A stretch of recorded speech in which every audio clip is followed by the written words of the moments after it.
आगे अगर हम इस टॉपिक के अंदर देखेंगे तो यहाँ पे एक क्वेश्चन है आपके पास। यहाँ पे दो क्वेश्चन है जो हम अभी टॉपिक जो पढ़े थे उसी से रिलेटेड है। पहला क्वेश्चन आपको ये यहाँ पे पूछा गया है कि ऑटोट्रॉप्स और हेटेरोट्रॉप्स के बीच में जो डिफरेंस है, इस डिफरेंस को बताना है कि ऑटोट्रॉप्स क्या होता है और हेटेरोट्रॉप्स क्या होता है। और दूसरा क्वेश्चन फिर से है कि रॉ मटेरियल जो यूज किया जाता है फोटोसिंथेसिस के लिए वो आपको कौन सा होगा। इस दोनों क्वेश्चन को देखेंगे तो इस टॉपिक का नॉर्मल क्वेश्चन है, कुछ ज्यादा नहीं लगता है, क्योंकि अगर हम जो बताया जाता है डिफरेंस बताने के लिए तो उसके अंदर आप सिर्फ इस नाम से ही पता कर सकते थे कि इसका मतलब क्या हो सकता था। ऑटो का मतलब हम पहले भी बता चुके हैं कि सेल्फ होता है, और ट्रॉप्स का मतलब ये जानते हैं कि न्यूट्रिशन होता है, यानी खुद से न्यूट्रिशन बनाने की जो क्षमता होती है उस ऐसे ऑर्गेनिज्म को ऑटोट्रॉप्स। और अगर कोई डिपेंड रहता है किसी और के ऊपर तो उस टाइप के जीव को हम बताया जाता है कि वो हेटेरोट्रॉप्स रहते हैं। इसके डिफरेंशिएशन के अंदर बात करें तो वही बात बताया जाता है कि अगर हम देखेंगे कि ऑटोट्रॉप्स तो बताया जाता है ये बना सकते हैं खुद से अपना फूड मटेरियल को, तो इसलिए इसे हम ऑटोट्रॉप्स के नाम से जानते हैं। और बताया जाता है कि इसके अंदर डायरेक्टली या इनडायरेक्टली कहीं ना कहीं डिपेंड रहता है किस पे, तो ऑटोट्रॉप्स पे, इसलिए इसे हम हेटेरोट्रॉप्स का नाम देते हैं। और ये बात भी बताया जाता है कि ये अपना खुद का भोजन खुद से कभी भी सिंथेसाइज नहीं कर सकते हैं। उदाहरण के तौर पे यहाँ पे प्लांट और साइनोबैक्टीरिया जो होते हैं ये एक अलगी ग्रुप से बिलोंग करते हैं। तो बताया जाता है कि साइनोबैक्टीरिया के अंदर भी फोटोसिंथेसिस करने का जो होते हैं सारा कुछ होता है, क्योंकि इसके अंदर भी क्लोरोफिल जो होते हैं वो क्लोरोफिल इसके अंदर पाए जाते हैं। तो उस बेसिस पे बताया जाता है कि ऐसा कुछ होता है, और इसके अंदर उदाहरण जो था वो एनिमल था। फिर आगे एक क्वेश्चन था कि they get CO2 from atmosphere और वाटर फ्रॉम सॉइल। तो ये वो दो चीज है, यानी CO2 और सॉइल ऐसा रो मटेरियल है जिसके द्वारा बताया जाता है कि एक प्लांट जो होता है वो फोटोसिंथेसिस का जो सारा कार्य होता है वो फोटोसिंथेसिस का सारा कार्य कर सकता है। तो आपको ये दो टाइप का क्वेश्चन था इसके अंदर जो कि नॉर्मली कहीं ना कहीं पूछा जाता है, तो वो चीज आप आसानी से इसके अंदर कर सकते थे। आगे जब इस टॉपिक के अंदर आप बात करेंगे तो अब मेन चीज आया है कि किस प्रकार से एक ऑर्गेनिज्म जो है वो इसके अंदर हेटेरोट्रॉप के अंदर अपना भोजन को प्राप्त कर सकता है, कैसे वो बना सकता है, या दो तीन जीव के बारे में हम बात करेंगे कि वो दो तीन जीव जो होगा वो किस प्रकार से अपना फूड का प्रिपेयर कर पाएगा। तो इसके अंदर जब हम पढ़ते हैं तो बताया जाता है कि हर एक ऑर्गेनिज्म के अंदर डाइजेस्टिव सिस्टम नहीं होती है। डाइजेस्टिव सिस्टम का अगर हम बात करते हैं तो डाइजेस्टिव सिस्टम कहता है कि वो ऐसा सिस्टम जो कि एक कॉम्प्लेक्स मटेरियल को एक सिंपल फॉर्म में लाके उसे एनर्जी में कन्वर्ट करने का कार्य करता था। इस बात को हम जानते हैं। तो यहाँ पे जब हम बात करते हैं तो बात आती है कि obtain food in a differ the digestive system is differ in different organism. बहुत सारे ऑर्गेनिज्म के अंदर पहली बात डाइजेस्टिव सिस्टम जो होते हैं वो एब्सेंट रहते हैं बहुत सारे जीव के अंदर। अगर हम जीव के ऊपर बात करें तो 9th के अंदर बताया जाता है प्लांट किंगडम, उसके अंदर बताया जाता था जीव जो स्टार्ट हुआ था वो जीव स्टार्ट हुआ था पोरिफेरा, सिलेंट्रेटा, टिलोफेरा, प्लेटी एल्मेंथिस और एस्की एल्मेंथिस, ऐसा सारा चीज में आया था। और हम लास्ट में जो है क्रोडेटा तक जानते कि हम लोग जो आते थे उसके अंदर आते थे। तो बताया जाता है कि डाइजेस्टिव सिस्टम क्या पोरिफेरा के अंदर पाया जाता है, हम जानते हैं कि एब्सेंट रहता है। सिलेंट्रेटा के अंदर भी एब्सेंट रहता है। तो कहीं ना कहीं कुछ ऐसा भी इस अर्थ के ऊपर ऑर्गेनिज्म है जिसके अंदर डाइजेस्टिव सिस्टम पाया ही नहीं जाता। तो इसका मतलब ऐसा नहीं है कि वो जीव जो होगा वो भोजन नहीं करता होगा, वो भी जीव भोजन करता है। डाइजेस्टिव सिस्टम नहीं रहने के कारण भी वो भी अपना लाइफ को प्रोसेस करता है। तो वो किस सीक्वेंस में भोजन का ग्रहण करता है, एब्जॉर्ब करता है और कैसे एनर्जी बनाता है उसके बारे में अगर हम बात करें तो बताया जाता है कि डाइजेस्टिव सिस्टम नहीं पाया जाता। और अगर बहुत सारा जीव है तो उसमें अलग अलग टाइप के डाइजेस्टिव सिस्टम पाए जाते हैं, कंप्लीट डाइजेस्टिव सिस्टम नहीं पाया जाता है। बताया जाता है कि अगर इस अर्थ के ऊपर बात करें सिंगल सेल ऑर्गेनिज्म, यानी ऐसा ऑर्गेनिज्म जिसका कि सेल एक कोशिका का बना होता है, वो कैसे अपना जो होगा भोजन जो होगा वो भोजन को एब्जॉर्ब इस एनवायरनमेंट से करता है। तो उसके लिए बताया जाता है कि in cell organism the food intake by entire body surface, यानी इसका ये बॉडी का जो सरफेस आपको दिख रहा है ये पूरा के पूरा बॉडी सरफेस से बताया जाता है कि एनवायरनमेंट के अंदर फूड जो यहाँ पे रहेगा ये फूड मटेरियल को यहाँ पे अब्जॉर्ब करने का कार्य करता है, पूरे के पूरे अपने बॉडी के सरफेस से ये भोजन को अब्जॉर्ब करने का कार्य करता है। तो सिंगल सेल एनिमल है क्योंकि उसके अंदर डाइजेस्टिव सिस्टम जो था, ये डाइजेस्टिव सिस्टम इसके अंदर क्या था, एब्सेंट था, पाया ही नहीं जाता ये digestive system. On the basis से हम कह सकते हैं कि ये अपना पूरा का पूरा बॉडी ऑर्गेनिज्म से ही भोजन कैसे करता है, तो इसके बारे में भी बात हम करेंगे। इसका एग्जांपल है अमीबा। क्या है अमीबा? तो अमीबा जो है वो एक सिंगल सेल ऑर्गेनिज्म है जो कि अपना पूरे के पूरे बॉडी से भोजन को ग्रहण करने का काम करता है। फिर बताया जाता है कि amoeba take food using a temporally finger like projection called pseudopodia. बताया जाता है कि इसके अंदर एक सूडोपोडिया वाला एरिया होते है, उस pseudopodia area finger like structure होती है, उस फिंगर लाइक स्ट्रक्चर को वो टेम्पोररी यूज करता है फूड को कौन करने में, ग्रहण करने में। यहाँ पे आपको एक फिगर जो दिख रहा है ये फिगर वही वाला फिगर आपको यहाँ पे दिखाया गया है। अगर हम बात करेंगे तो बात करता है कि एक अमीबा का जो शेप होता है वो शेप फिक्स्ड शेप नहीं होते हैं, इरेगुलर शेप में रहने वाले अमीबा रीजन था इरेगुलर रहने का भी। अगर फिक्स शेप रहता तो ये अपने बॉडी को मूवमेंट नहीं कर पाता, यानी कहने का मतलब है अगर फूड अगर इसको चाहिए था तो ये एक जगह पे पड़े हुए रहते, एक जगह से दूसरी जगह जा ही नहीं सकते थे, यानी ये फूड को अपटेक कर ही नहीं सकता।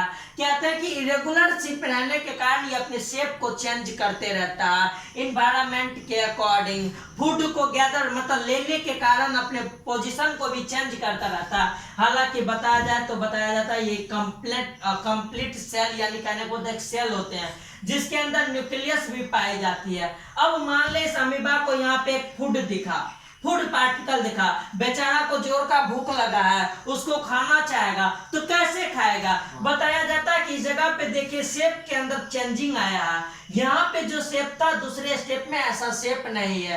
फिंगर लाइक प्रोजेक्शन यहाँ पे देखिए आपको ये अमीबा बनाया है, ये फिंगर लाइक प्रोजेक्शन अगर बॉडी को इरेगुलर करने के पास ये फूड मटेरियल के पास शेप को पहुंचाया है। अब जब फूड मटेरियल के पास ये अपना शेप को पहुंचाया है इसे हम सूडोपोडिया, सूडो का मतलब होता है फॉल्स और पोडिया का मतलब होता है फुट, यानी बिना पैर रहने के कारण पैर इसके अंदर नहीं भी पाया जाता, उस फॉल्स फुट के मदद से बताया जाता है कि ये भोजन के पास पहुंच गया है। अब भोजन के पास जब फॉल्स फुट के कारण पहुंचा है तो बताया जाता है कि वहां पे एक वैक्यूल्स का निर्माण हो जाता है जिसे हम फूड वैक्यूल्स के नाम से जानते हैं।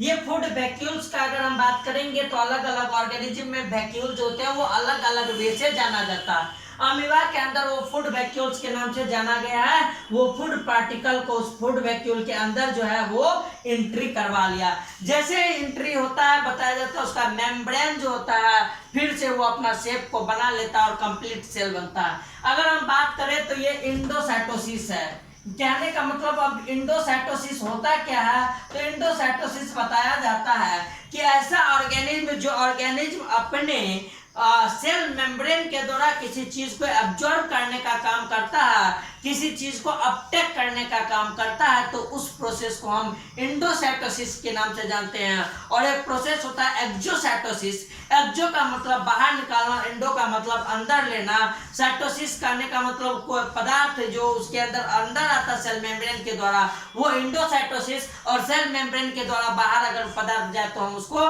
एक्जोसाइटोसिस के नाम से जानते हैं। तो यहाँ पे अगर हम इस अमीबा का बात करें तो इस अमीबा फूड पार्टिकल को देखा, अपने बॉडी को चेंज किया, सूडोपोडिया का निर्माण किया, सूडोपोडिया के मदद से भोजन को अपटेक किया, वैक्यूल के अंदर लिया, और जब वो फूड पार्टिकल इसके अंदर आ जाएगा तो बताया जाता है उसे ये एनर्जी लेके बॉडी के हर एक पार्ट के अंदर जो है ये यहाँ पे भेजने का काम करता है। बॉडी के हर एक पार्ट पे जब ये जाता है तो बात ये कहती है कि इसके अंदर जो है इसके अंदर जो है इससे एनर्जी बनता है और इस प्रकार से अपना लाइफ का प्रोसेस करता है। यानी जीवन जीने के लिए जो भी चीज इसके जरूरत होने वाला होता है अमीबा के अंदर, वो सारा का करता है। रेस्पिरेशन का कार्य बॉडी सरफेस से करता है, फूड को ले ही लिया बॉडी सरफेस से, और जानना जाता है कि हर जगह पे ये रहते हैं, तो अर्थात ये अपने जिंदगी को आसानी अच्छा खासा सर्वाइव कर लेता है। बताया आगे में लिखा हुआ कि है कि फूड पार्टिकल्स एगो फूड वैक्यूल्स का निर्माण कर लेता है, जो कि बताया जाता है कि उसी के अंदर जो है inside the vacuoles food broken down into simple ones, यानी वो जो फूड का पार्टिकल गया था वो एक साधारण टुकड़ा में उसके बॉडी के अंदर जाकर ब्रेक डाउन हो जाते हैं। हम जानते हैं कि कहीं ना कहीं कॉम्प्लेक्स पदार्थों का वो सिंपल में चेंज होगा, तब जाके वो एनर्जी लिबरेट करेगा, बाहर निकालने का काम करेगा। बताया ये भी जाता है कि उसका फूड जो होता है वो डिफ्यूज होता है कहाँ पे, साइटोप्लाज्म में। यानी इस जगह पे अगर हम बात कर रहे थे, मान लेते हैं कि अगर बात करें यहाँ पे इसके पास फूड आया, ये फूड जो अगर आया है तो ये फूड इस जगह पे ब्रेक डाउन करके इस पूरे के पूरे इसके साइटोप्लाज्म के अंदर फैल जाता है। एनर्जी इसी वे में इसके अंदर बॉडी के अंदर जाने का कार्य करता है साइटोप्लाज्म के अंदर। बताया जाता है कि फिर वही बात, इसके अंदर भी अपशिष्ट पदार्थ बचेगा, यानी बेकार पदार्थ बचेगा, अनडाइजेस्ट पदार्थ इसके अंदर भी बचेगा, और उस रिमेनिंग वाला को जो होते हैं वो food moved to the surface and इसे जो है इसे हम एग्जैक्टेड कर देते हैं, यानी बाहर निकालने का काम करते हैं, और वो भी किससे, उस बॉडी के सरफेस से। याद रखिएगा कि एक फिक्स वे नहीं होता खाने के लिए। अमीबा जो भोजन को अपटेक करता है तो एक फिक्स नहीं होता है कि सर जी क्या सूडोपोडिया यहाँ से बना पाएगा, ऐसा भी नहीं होता। अलग अलग वे के अंदर उसका जो है सूडोपोडिया कहीं से भी बन सकता है, वो डिपेंड करता है कि फूड पार्टिकल कहाँ पे मौजूद था। मान लेते कि ये फूड पार्टिकल यहाँ पे मौजूद था, तो उस जगह से वो अपना सारा का सारा कुछ क्या है। मान लेते हैं कि अगर यही फूड पार्टिकल उस जगह पे मौजूद ना रह के इस जगह पे मौजूद रहता, तो फिर यहाँ पे इसका सूडोपोडिया बनता, फिर वो भोजन को लेने का काम उस तरह से करते हैं। तो इस तरह से कहा जाता है कि ये इस अपना काम होता है। अगर इसके अंदर बताया जाता तो 3 वे होता है। देखिए, भोजन का सबसे पहले ये बॉडी सरफेस के द्वारा अंत ग्रहण करता है, अंदर लेता है, फिर उस भोजन को पचाने का काम करता है, और जो भोजन पच जाने के बाद जो बेस्ट पदार्थ बनता है उसका बहिष्करण होता है, यानी बाहर निकालने का काम करता है। यानी अमीबा के अंदर 3 स्टेप के अंदर फूड का सारा कुछ होता है, एनर्जी का होता है। पहला स्टेप अंतग्रहण इंडोसाइटोसिस, फिर डाइजेशन, और फिर एक्सोसाइटोसिस। बॉडी सरफेस से लिया सूडोपोडिया के द्वारा। सूडोपोडिया एक फॉल्स फिट के नाम से जाना जाता है, जो कि उस अमीबा को एक जगह से दूसरी जगह ले जाने में उसे मदद करती है। तो यानी इंडोसाइटोसिस से भोजन को लिया, डाइजेशन किया, भोजन को एनर्जी बनाया और पूरा अपना काम किया साइटोप्लाज्म में, और फिर बेकार पदार्थ जो होगा वो इसके अंदर किसी न किसी से बताया जाता है कि फिर वो सूडोपोडिया की मदद से वहां पे वो बाहर निकालने का काम करता है। तो इस तरह से हम बात कर सकते हैं कि अमीबा के अंदर होता है। फिर अगर हम आगे इसके अंदर बात करें तो आगे में हमको एक और उदाहरण दिया है जिसका नाम है पैरामेशियम। पैरामेशियम भी उसी टाइप के एक जीव होते हैं, और कॉम्प्लेक्स जीव नहीं है, सिंपल सा एक जीव होते हैं। पैरामेशियम का कहानी अमीबा से थोड़ा सा जो है अलग पाया जाता है। बताया ये जाता है कि इस पैरामेशियम के अंदर हम बात करें तो इस पैरामेशियम के ऊपर फिंगर लाइक स्ट्रक्चर पहले से मौजूद रहता है, और उस फिंगर लाइक स्ट्रक्चर जो पहले से मौजूद है उस फिंगर लाइक स्ट्रक्चर को हम सीलिया के नाम से जानते हैं। सीलिया का जो ये स्ट्रक्चर इसके पूरे के पूरे बॉडी को कवरिंग करते हैं। याद रखिएगा, पूरा का पूरा बॉडी कवरिंग नहीं रहता, कुछ पार्ट जो इसका मौजूद होता है वो उस जगह पे बताया जाता है कि उस जगह पे इसमें सीलिया नहीं पाया जाता है, इस जगह पे खाली सा जगह होता है। भोजन जो होते हैं जिस प्रकार से अमीबा आप देखे थे वो किसी भी बॉडी सरफेस से ले सकता था, लेकिन अमीबा के अंदर नहीं, एडवांस है ये अमीबा से थोड़ा, सॉरी पैरामेशियम के अंदर ऐसा नहीं है, ये थोड़ा अमीबा से एडवांस है। इसको अगर फूड कहीं पे दिखा है अपटेक ये भी करेगा, लेकिन एक खास पोजीशन से जो कि इसका इस जगह पे पाए जाते हैं जिसे हम साइटोस्टोम के नाम से जानने का काम करते हैं। यानी ये साइटोस्टोम इसके अंदर पाया जाता है। इस साइटोस्टोम के जगह से ही सीलिया एब्सेंट रहता है और वो भोजन का वही करता है, फूड वैक्यूल्स बनता है, डाइजेस्ट करता है और फिर इसी के थ्रू ये बाहर निकालने का कार्य भी करता है। लेकिन याद रखिएगा यहाँ पे एक एडवांस चीज क्या है, ये सीलिया जो आपको चारों साइड दिख रहा है, ये सीलिया वही है जो कि इसको एक जगह से दूसरा जगह ले जाने का कार्य करता है। दूसरी बात, अमीबा पैरामीशियम मेनली ये एक्वेटिक होते हैं, एक्वेटिक एनिमल के रूप में जाना जाता है, पानी के अंदर रहते हैं। नॉर्मली ऐसा पाया जाता है और बताया जाता है कि उस जगह पे इसको एक जगह से दूसरे जगह जाने पे ये सीलिया जो होते हैं वो मदद करते हैं। लेकिन इसके पास एक खास जगह होती है जिसे साइटोस्टोम के नाम से जानते हैं। इसी के द्वारा इसके अंदर भोजन जो होता है एंट्री करता है, फिर भोजन जो होता है इसका ब्रेक डाउन होता है और फिर इसके अंदर पूरे के पूरे बॉडी में जो रहता है ये एनर्जी के रूप में जो है चला जाता है और फिर एनर्जी के रूप में अगर चला जाएगा तो इस तरह से इसके अंदर भी फूड का सोर्स जो होता है वो सारा कुछ होता है। इसके बारे में जब पढ़ते हैं तो बताया जाता है, देखिए अमीबा का डेफिनेट शेप नहीं था लेकिन इसका एक डेफिनेट शेप भी होता है। फूड अपटेक करने के लिए, लेने के लिए इसके पास स्पेसिफिक एक स्पॉट भी पाया जाता है जो कि इसे हम साइटोस्टोम के नाम से जानते हैं। बताया जाता है कि food is moved this spot with the help of सीलिया, ये सीलिया के थ्रू ही वो फूड को अपटेक करने का काम करता है, क्योंकि सीलिया जो होते हैं इस पैरामीशियम को स्लीपर लाइक स्ट्रक्चर। क्वेश्चन ये भी पूछा जाता है कि पैरामीशियम दिखने में कैसा लगता है, तो चप्पल जैसा स्ट्रक्चर इसका देखा जाता है। बताया जाता है कि उस जगह से, एक फिक्स जगह से ये साइटोस्टोम के द्वारा भोजन लेने का काम करता है, तो वो सीलिया उसको वहां तक ले जाने में काम करता है। तो इस तरह से इसके अंदर ये होते हैं। तो आज हम जो पढ़े हैं वो अमीबा और पैरामीशियम के अंदर जो है किस प्रकार से फूड होता है, हेटरोट्रॉप्स का कैसा टाइप होता है उसके बारे में पढ़े थे। आगे और भी इसके बारे में विशेष जानकारी दी जाएगी। आज का वीडियो फिलहाल